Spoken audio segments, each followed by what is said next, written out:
Think forward. Think Research Channel.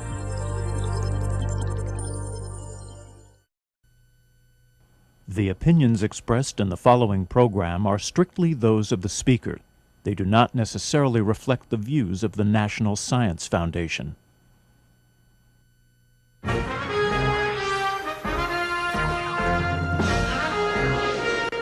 From the National Science Foundation, where discoveries begin. This is Frontier, discussions of today's most exciting research subjects by distinguished scientists and engineers working at the frontiers of knowledge. I'd like to start by thanking Mike Reichman, Kishan Baheti, and the National Science Foundation for inviting me here today. It's both a pleasure and a real privilege to be delivering this lecture, particularly because this is from the Engineering Directorate, and as Mike mentioned, my affiliation is actually with the Sloan School of Management, not with the School of Engineering. Now, as many of you know, MIT is a real engineering powerhouse, and I first heard about MIT when I was in elementary school because my older sister was an undergraduate at MIT. And I remember very, very vivid memories of visiting MIT as an elementary school student and being extraordinarily impressed with virtually everything about it, including the pinball center and the student center. But what really got me about MIT, and ultimately what drew me there, was something that my sister told me at the time. She said, you know, MIT is such a quantitative place that all of the buildings at the Institute are numbered. And people refer to the buildings not by their names, but by their numbers. And moreover, the numbers actually have a logic to them. And I said, well, what is that logic? And she said, well, you know, from what she's learned as a freshman, she said that the numerical value is inversely proportional to the standing of the department that's in the buildings. And so, for example, Building 1 is the President's office as well as the mathematics department. Mathematics, the queen of all sciences. Building 2 is physics, and I think electrical engineering, computer science is Building 3 or 4, and on down the line. And I thought this was a terribly logical way of arranging your construction. And I remembered that. So years later, when I was being recruited by the Sloan School of Management, I was very excited, talked to the dean, and you know, was ready to accept the offer. And I asked him at the last minute, I said, can you tell me what building are we in? And he said, Building E52. So that was a bit discouraging. But nevertheless, the reason I decided to join was because financial engineering had been pioneered at the Sloan School by the folks like Paul Samuelson, Bob Merton, and many others that came before I did. And so it was certainly with a degree of concern and alarm that when the financial crisis broke, I came across all sorts of commentary from various quarters about how quantitative methods are responsible for this crisis, and that financial engineering is the root of all evil, and that we should kill all the quants. And at first, you know, my reaction was puzzlement, because it seemed to me that blaming quantitative methods for the financial crisis is sort of like blaming accounting in the real number system for accounting fraud. You know, you don't want to blame the methods, you want to blame the people that are using the methods inappropriately. So I decided to try to dig in a little bit more at what the underlying causes are of this kind of financial crisis. Now, I'm sure that many of you have heard much more than you want to hear about financial crisis by now. So what I thought I would do today in the next half hour or so is to provide a somewhat different perspective on the crisis.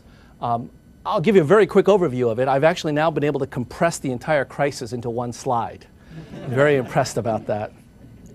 But then I'd like to dig in a little bit and focus specifically on the financial technology underlying the crisis. And I use that term very deliberately because I will argue that technology is ultimately at the root of all crises, in all disciplines, not just financial. So in order for me to make that case, I need to illustrate to you in extremely concrete terms and excruciating detail exactly what the technology is. So we're going to do that. We're going to do a little financial engineering. And after I illustrate it, I'm going to turn to the second theme of the talk, which is how crisis gets created when technologies can get ahead of the human abilities to manage them responsibly. So with that as the introduction, this is the crisis in one slide. As many of you know, the crisis really had its roots in the US residential real estate market. In the 1990s, we had a low interest rate environment. We had an ownership society where people were encouraged to buy homes. There was a lot of building. And so mortgages were issued for all of these homeowners to buy these homes. Then these mortgages were repackaged and sold to other investors. And many of these investors were banks, money market funds, insurance companies, pension funds, and so on. And ultimately, when interest rates started to go up and housing prices started to come down, these homeowners could no longer afford to pay these mortgages, and they defaulted, and those defaults caused a cascade of defaults among banks, insurance companies, and money market funds, to the point where there was a general loss of confidence by the public, and the government had to step in, which is where we are today. So in a nutshell, that's the crisis. But the much bigger question is, how could this have happened to us, one of the most sophisticated financial centers of the world? How could we have succumbed to these kinds of temptations? Now, I don't know how many of you watch CNN regularly, but right around the time of the Lehman Brothers debacle and the beginnings of the crisis, CNN started a segment that they called the Hall of Shame. And it didn't last very long, but during the week or two that they featured it, they would actually show the images of individuals that they felt were responsible for the crisis. So for example, Dick Fuld, the CEO of Lehman Brothers, was featured prominently in the Hall of Shame. I think he was public enemy number one. They had Christopher Cox, the former director of the SEC, and others. And they stopped this feature shortly after they started, and I think the reason they did so is because ultimately they ran out of room for the Hall of Shame. Because pretty soon they figured that everybody ended up in that Hall of Shame. And if you actually did an honest job of trying to trace the ultimate culprits, well, here's the list that I've compiled so far. You can blame homeowners, commercial banks, investment banks, mortgage lenders, brokers, services, trustees, credit rating agencies, insurance companies, investors, regulators, government-sponsored enterprises, and ultimately politicians. Every one of these groups can share some of the blame. And it's not to say that it's all the same and everybody was equally responsible, but the fact is that this financial crisis that we're in is quite a bit more complicated than it may first appear. And there isn't a single smoking gun or a single culprit that we can arrest and put in prison and be assured that we won't ever have to deal with this again. So in particular, what I want to focus on today is the role of the quants, or models, and make the distinction between models and mania in trying to understand the ultimate sources of this crisis. Now, as I said before, to do that, we need to go through a particular example. So I hope you'll bear with me. For the next 5 or 10 minutes, I'm going to drag you through a very simple example, but in gory detail, about a particular financial technology that is absolutely critical for the crisis, but it's also critical for the wealth and growth that we've experienced over the last couple of decades. And it's a brilliant innovation in financial engineering.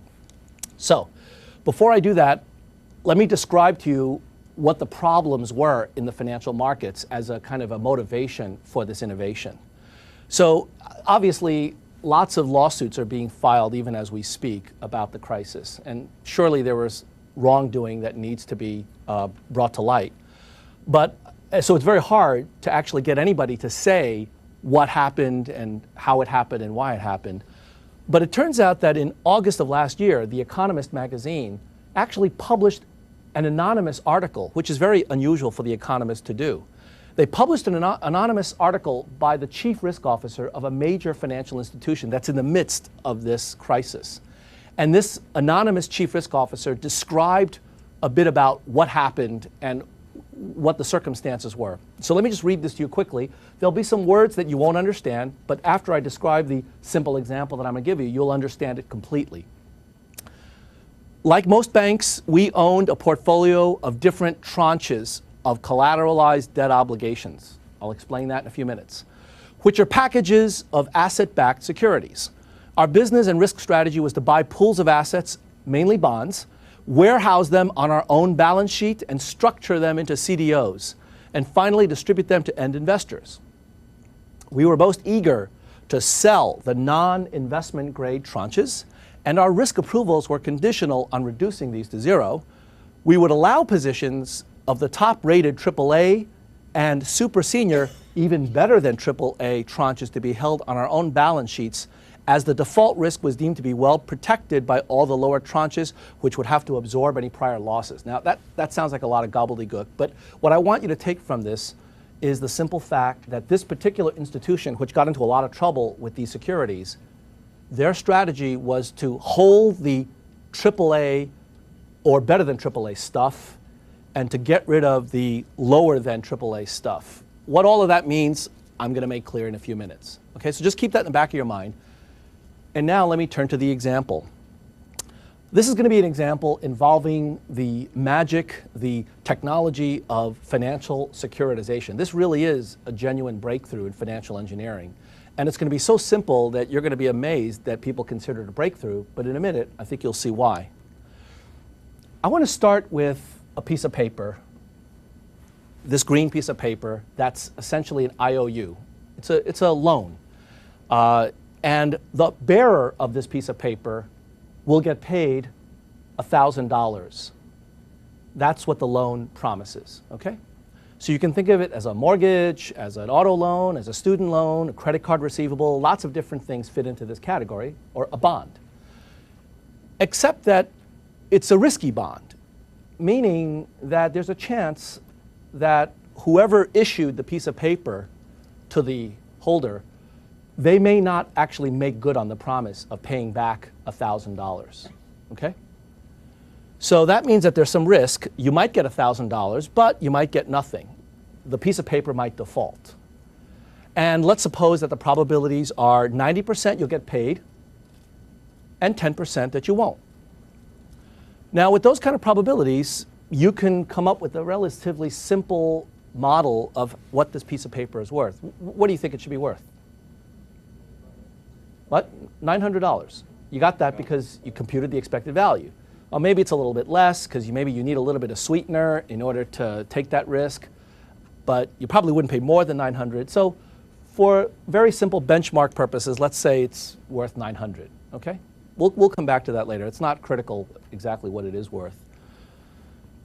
Now, let's suppose that we have two pieces of paper that are absolutely identical. Both loans that pay the holder $1,000 and with 90% probability, so they're both worth $900.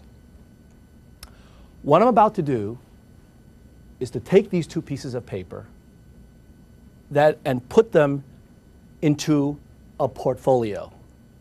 Now, what does that mean other than drawing a red circle around them?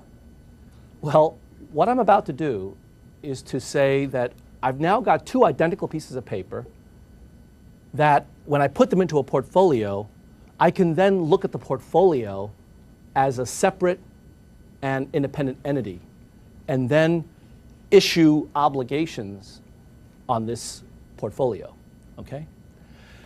Now, before I do that and talk about how I do that, let me ask you, is this piece of paper particularly attractive? I mean, would you pay $900 for this piece of paper? How many people would pay $900? 3? 850? 800? Okay, fine. So I'm getting some action here. By the show of hands, it's clear that this is not a particularly attractive investment opportunity.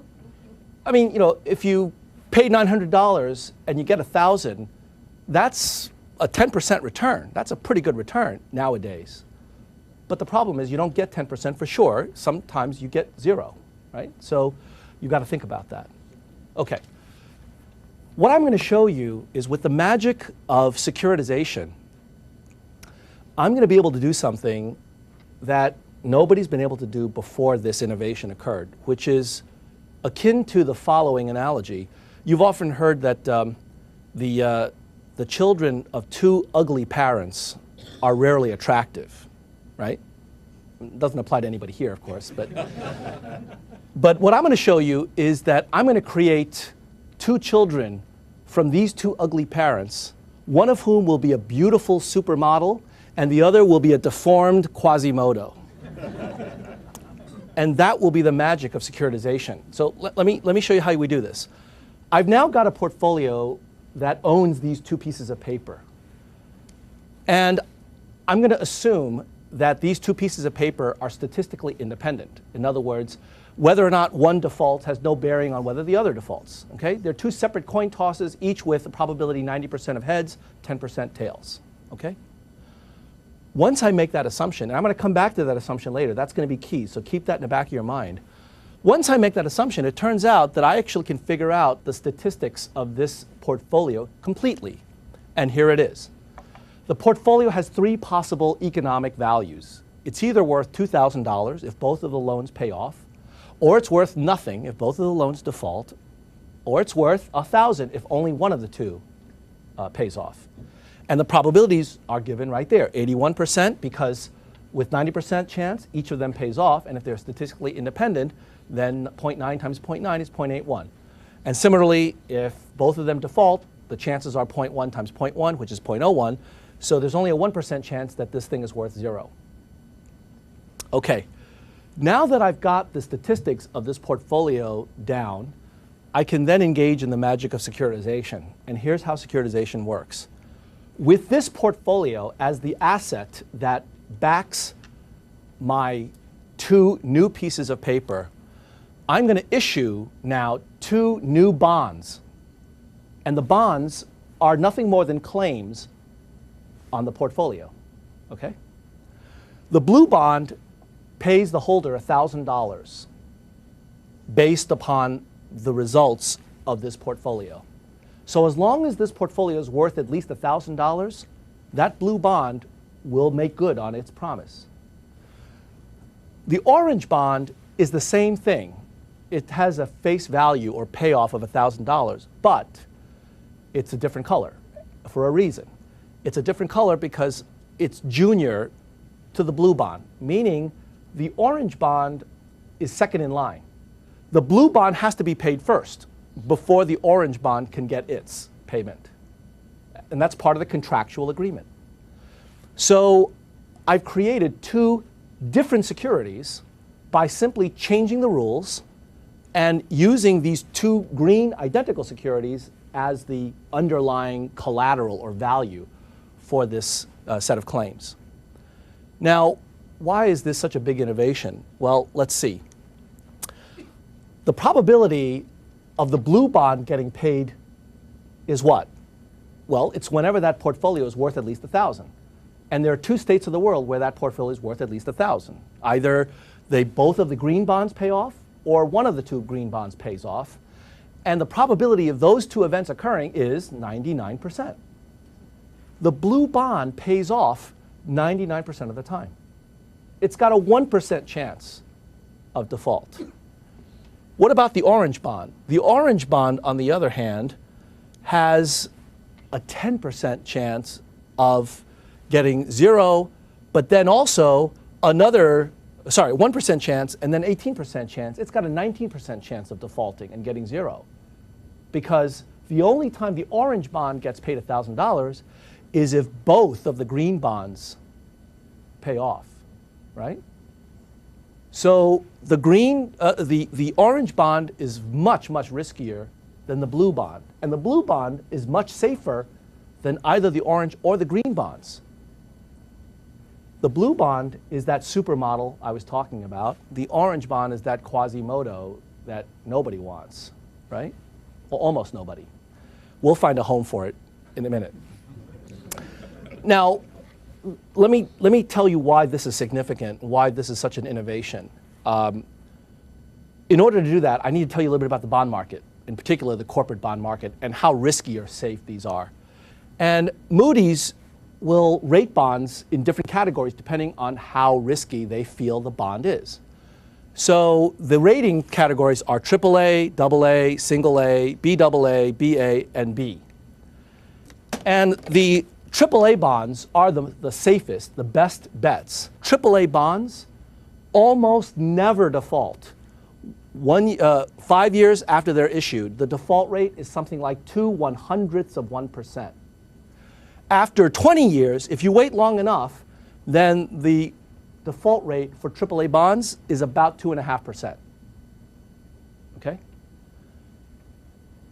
What that tells you is that the blue bonds that I just created, they're very similar to AAA bonds, aren't they? They only default 1% of the time.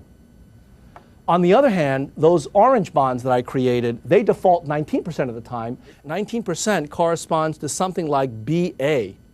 The BA component of corporate bonds ends up being very risky. And by the way, they're so risky that certain entities like insurance companies, pension funds, money market funds, they're not allowed to buy them. They are known as below investment grade. Anything below BAA, by law, cannot be used as an investment if you are an ERISA pension fund. So what have I done with the securitization? I've taken two relatively unattractive green bonds, and I have created two new bonds, one of which is incredibly attractive, and another of which is really, really risky. Now, I need to tell you one more piece of information before we go to the net logical conclusion of why this is such a big deal. Even though a 1% default rate is pretty low, there are certain institutions that still cannot bear that kind of a risk, like a savings bank or a money market fund where they want to protect principal. Even 1% is too much of a risk. So the geniuses that came up with this idea said, you know what, we have a solution for that. What we're going to do is we're going to buy insurance for you on these 1% AAA bonds. The insurance will guarantee that in the event of default, in the unlikely event of default, the insurance company will pay you back the principal. How about that? And to make sure that this is a really serious and believable insurance contract, we're going to find a very big, very stable, very well-known insurance company, like, I don't know, how about AIG? So we now have even better than AAA securities. We've got securities that have a 1% chance of default, but on top of that, we've got AIG backing them, so the probability of default is even less than 1%. What's the chances that AIG can go under? My God. Now, you see where I'm going with this. This innovation has taken two relatively unattractive green bonds and has created a huge market for this kind of security. Who's going to buy this? Well, insurance companies, pension funds, money market funds, sovereign wealth funds, and retail investors. Huge demand. We can now tap in to the demand that is latent in the financial marketplace. But wait a minute, what about these? Who's going to buy these Quasimodo bonds, these really risky bonds? Well, it turns out that in the last 20 years, a market has grown for that too. And you know who those buyers are? Hedge funds. Why? Because hedge funds are looking for a lot more action. They want investments on steroids. They don't want to earn 5 or 10%. That's not of interest to them. They want to earn 15, 20, 30%. But you can't earn that kind of money unless you take lots of risk. That's a lot of risk. How much risk? Well, let's do the math. What's the pricing of these securities? Well, we can work it out. We've got the probabilities and we've got the payoffs. So just using plain old expected values, look what you get. The blue bonds are worth $990. That's a very high price given that you're going to be paid back $1,000, right? So you're not earning much of a return. But on the other hand, look, you're not taking much risk, because it's only got a 1% chance of default, and with super senior protection, you've even got less risk. On the other hand, look at the orange bonds. The prices for those are $810. If you invest in one of those, and you happen to get lucky and your bond pays off, you've made a 20% rate of return. That's a pretty nice return, right? Yeah. Can you pile those in a portfolio and do iteration again? Absolutely. And you know what you get there? You get something called a CDO squared. And believe it or not, those were marketed as well. Because why not? Because you have better return. Exactly. And so you get the weird phenomenon that with a pool of green bonds that are absolutely identical and not particularly attractive, you can actually create a huge supply of AAA securities. You assume them uncorrelated. If you're assuming that they're uncorrelated, right. So that's a big assumption, isn't it? We're going to get to that. So now let me tell you about the crisis. This same anonymous risk manager at The Economist, in that same article later on, he writes about what happened to this bank during the crisis. In May of 2005, we held AAA tranches, expecting them to rise in value, and sold non-investment grade tranches, expecting them to go down. But the reverse happened of what we had expected. AAA tranches went down, and non-investment grade tranches went up. Imagine that. Resulting in losses as we marked the positions to market. And then he goes on to say, this was entirely counterintuitive. We couldn't understand it. It was really bizarre. Well, I'm about to explain to you just how counterintuitive it was. It's actually quite simple with this example. Suppose that the assumption that these two green bonds were statistically independent, suppose that we were wrong. Suppose that the correlations were not 0, but they actually were 1. Now, you might ask, why should the correlations go up? If you think of these green bonds as mortgages on various homes, why should the default in Stockton, California have anything to do with defaults in Miami, Florida, or Reno, Nevada, or Phoenix, Arizona? They should be independent, roughly speaking. That's if the housing market is going up. If the national housing market is declining, well, then you can see how those correlations might change. Now, let me show you a little bit about the housing market, and then we can get to the point of this. For a period of about 50 years, US housing was right around 110. And somehow, during the late 1990s, something happened and things took off. The housing market went nuts. And if you ask the question, how far would this real index have to decline in order to get us back to that 50-year steady state average? You're looking at a 45% real drop or a 35% nominal drop from the peak of the housing market, okay? Now, I'm going to show you what happened to housing over the last 20 years using a nominal index. This now does not account for inflation.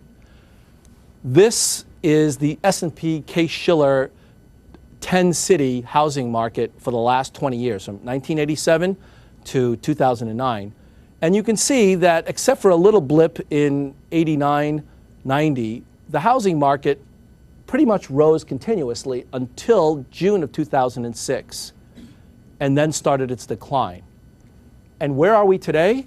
The most recent observation, which is 2 months lag because housing markets tend to be less liquid, we don't have as good data, we're here, and so the housing market has come back a little bit, but if you look at the drop from the peak to the trough, we actually have dropped about 33%.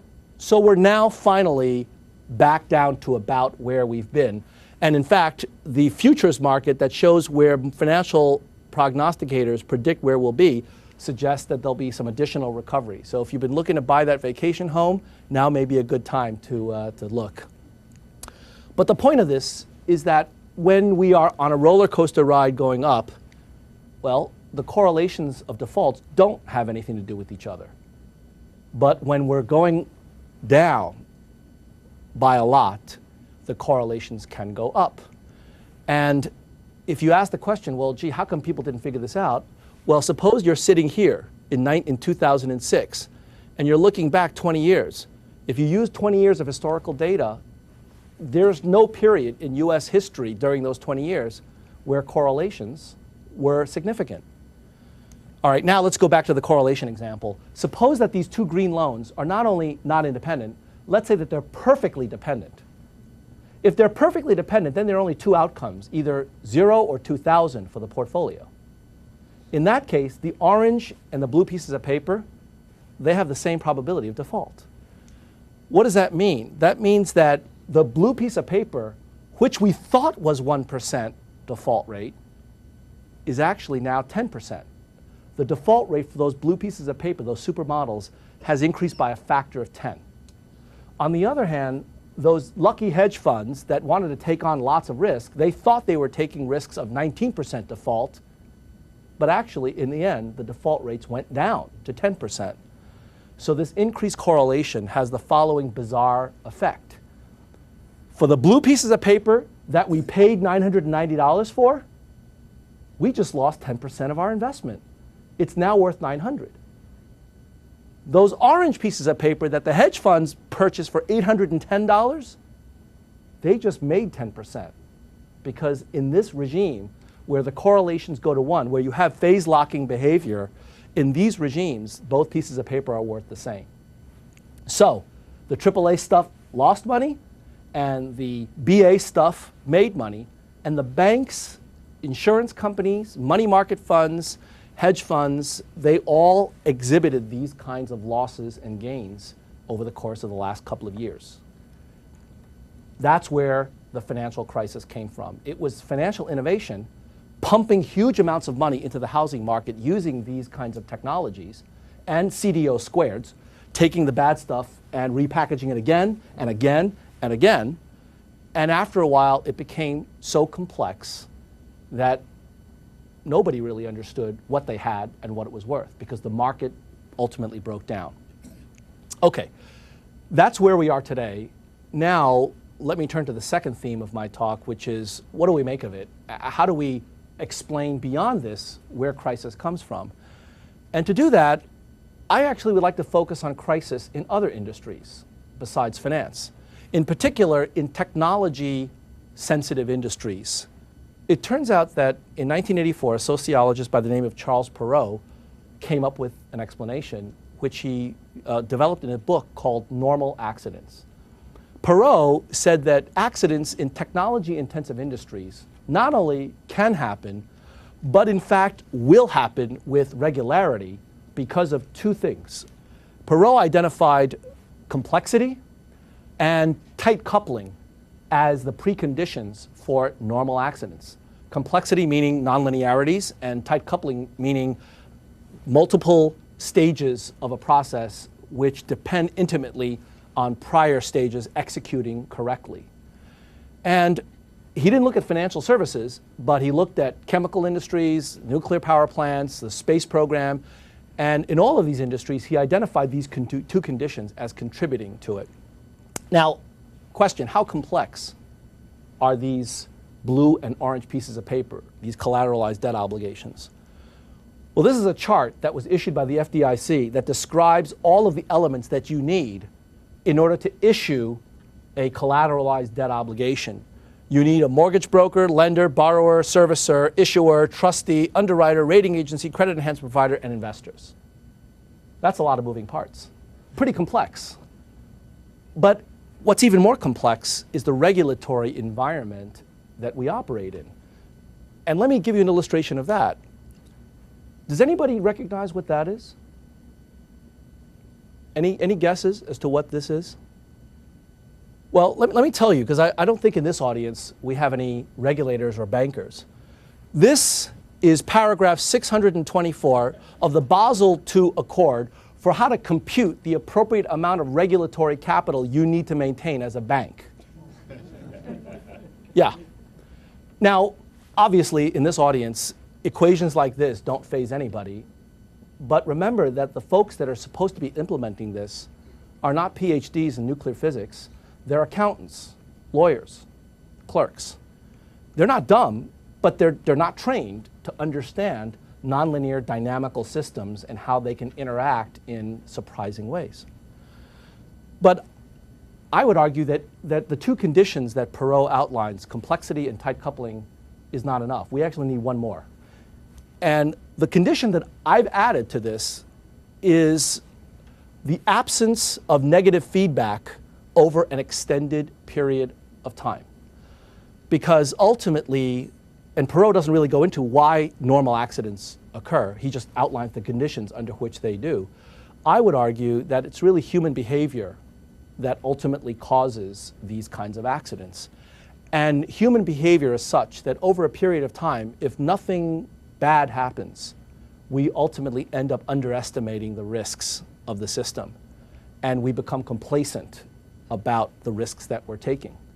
And I'll make that argument more precise in a few minutes. But the argument here is that human behavior, not just of investors, but of managers, of legislators, of regulators, of credit rating agencies, all of us participated in some extent to this crisis. When we are focused on one aspect of our environment, our brain works in tremendously sophisticated ways. It actually filters out everything else, as it should, because our brain doesn't have infinite capacity. And so in order for you to focus on one thing, there's a cost to that. You can't focus on something else. We now, I think, understand that human behavior has limitations. And in particular, when you're focused on profitability, maybe, just maybe, you might not be focusing as much on risk. I'm going to ask each of you to imagine that you are the chief risk officer of Lehman Brothers. And I'm going to imagine that it's 2005. It's before the crisis. And I want to suppose that you knew in advance that the housing market was headed for a downturn, and that Lehman Brothers, with its extraordinary exposures, would be very, very poorly positioned for that kind of an outcome. What would you do about it? What could you do about it as chief risk officer of Lehman Brothers? Now, I don't know anything about Lehman Brothers, so this is not inside information. I have no idea what actually happened. But let's just do the thought experiment. Suppose that you knew that the real estate market was headed for trouble and there was going to be some dislocation. And by the way, this is not as unrealistic a thought experiment as you might think, because in January of 2005, Bob Shiller was quoted in CNNmoney.com as saying that there was a real estate bubble. In September of 2005, yours truly was featured in the New York Times in an article that there was a hedge fund shakeout that was coming, that we detected some significant dislocation that was about to occur in the hedge fund industry. And so there was publicly available information, at least from academics. Raghu Rajan, others have published papers in 2004, 2005, and 2006 that there are problems coming. And suppose that you believed it, what would you have done? Well, let's go down the list. You might have approached the CEO to whom you report, Dick Fuld, and you would have said, Dick, I really think that we ought to shut down the mortgage business because we've made a lot of money and that's all great, but based on what I've heard and what I've read, we're headed for a disaster of epic proportion. So we've got to get out while we can. You know what he would have said to you? He would have said, let me see if I understand. You want to shut down the business that has been the most profitable among all our businesses for the last several years, that has produced record earnings for our company and shareholders, and that accounts for a significant fraction of your bonus and mine. You want to do what? Not going to happen. Our shareholders would have a fit. Okay, so then you say, well, let's not shut it down. Let's cut it back by half. Let's take half the risk off. Well, he would have said, let me see, if we reduce the risk by half, we reduce the bonus pool by half, which means that the very best people in our group, the people that have already been recruited by all of our competitors and who are already thinking about leaving to start their own hedge funds and taking half of our clients with them, now they're really going to leave. We're not going to do that either. So finally, you throw up your hands in frustration and say, you know what? I'll take matters into my own hands. Now, I don't know any chief risk officer that actually can do this, but let's suppose you could. Let's suppose that you were actually authorized to trade on the firm's behalf to hedge the exposure in mortgages by betting against those blue and orange pieces of paper. If you were to do that in size large enough to affect the bottom line of Lehman Brothers, to really protect them from that downside, you know what would have happened? You would have lost spectacular amounts of money in 2005, 2006, and the first half of 2007, at which point you would have long been fired, and rightly so, for losing a lot of shareholder wealth. Because you don't have perfect market timing. Nobody has perfect market timing. And timing is everything when it comes to these kind of decisions. Someone once said that the difference between salad and garbage is timing. That's it. The point of this example is that the psychology of greed makes financial crisis unavoidable. I would argue that financial crises are the outcome of two factors: human behavior coupled with free enterprise. If you're willing to get rid of either one of those, you can get rid of crises. But as long as we have human behavior and we engage in free enterprise, we're going to have greed ultimately overtake our ability to manage this from a social, societal point of view. Now, just because financial crises are inevitable, and if you want more evidence, since 1974, there have been 18 national level banking crises around the world. And the common themes among these crises are, according to Rogoff and Reinhardt, rising housing and stock markets, capital inflows, large public debt to GDP ratio, and enormous amounts of financial liberalization. Does that sound familiar? That's been our history for the last 20 years. But just because you can't avoid crises, it doesn't mean that there's nothing we can do. I would argue that you can actually do a lot to prepare for crises, because it's not financial losses that create crises. It's when the wrong people lose money. And by wrong people, I don't just mean you and me. I mean people that aren't prepared to lose money, like money market funds, like savings banks, like pension funds. When those entities take risks that they shouldn't, when they don't understand those risks, that's when crisis occurs. So let me conclude, since we're running out of time, by pointing out that there's a lot that we can do to prevent the most serious repercussions of crisis.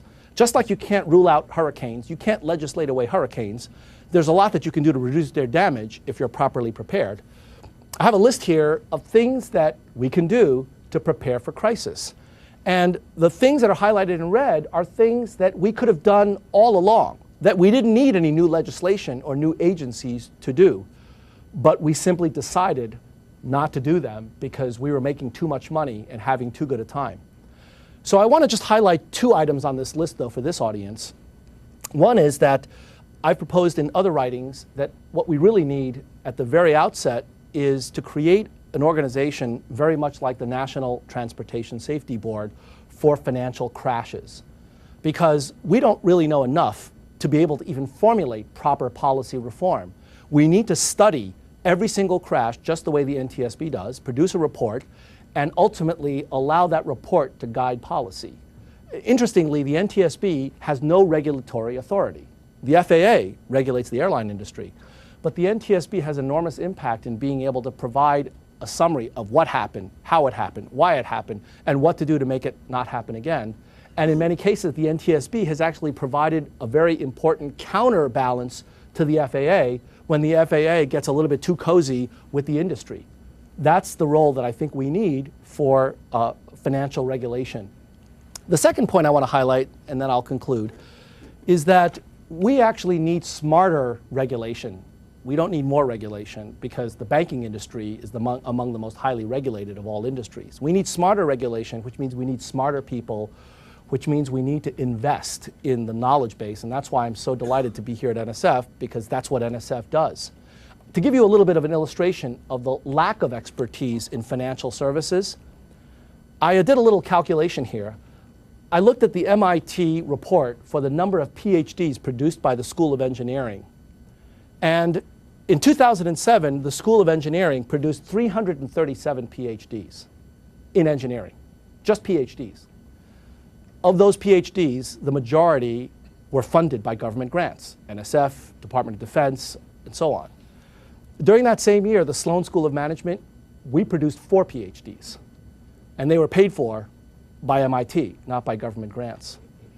And so what I hope we take out of this crisis is not that we need less people engaged in finance, but we need more people, smarter people engaged in finance at every level. Because over the next few years, we're going to be rebuilding the financial infrastructure that will support us for the next century. In fact, if you ask the question, where did the current regulations come from that we actually operate under today? They were written in the 1930s after the last great disaster that occurred. So for the next couple of years, we're going to be rewriting the regulations that will serve us, I hope, for the next century. And the hope is that we're going to have smarter people in this audience at that table helping to rewrite those regulations. Thank you.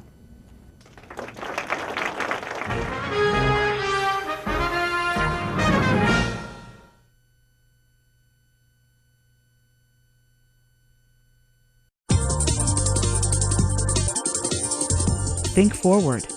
Think Research Channel.